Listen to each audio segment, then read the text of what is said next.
what to do, and how do I make out my recipe? It's got oil all over it. My bag of flour just popped all over me. My hair's a mess. Oh my goodness, where I even am.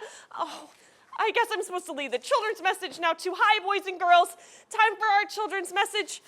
Here we are, another week of Advent. I guess we're getting closer to Christmas.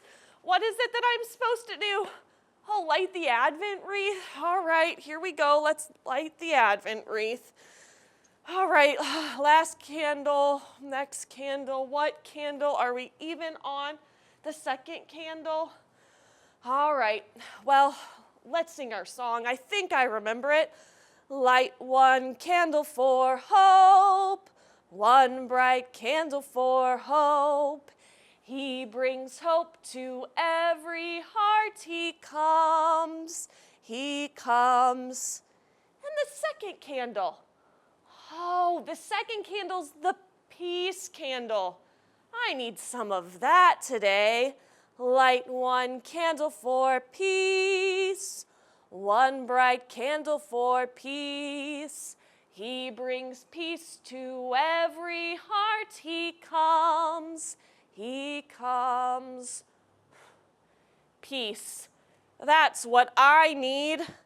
I've been pretty stressed out trying to get all my baking done, figuring out my recipes, getting all the ingredients together. Flowers all over. My house is a mess. But that's not what this season is all about. This season isn't about cookies, about baking, about doing lots of things.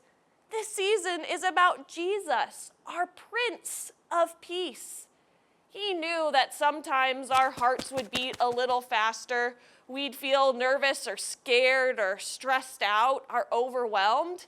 And so Jesus comes to be our peace, the Prince of Peace. So take a deep breath. Maybe sing a song or find a quiet corner. Open a book, read a story. And remember, Jesus, our Prince of Peace, who came to our world that's full of stressed out people to bring everlasting peace. He was born as a baby, but then he grew up. He told people about God's everlasting peace. And he died on the cross and rose again so that we have the hope of peace and joy and love and goodness in heaven forever. So boys and girls, know peace, know Jesus. He is our Prince of Peace.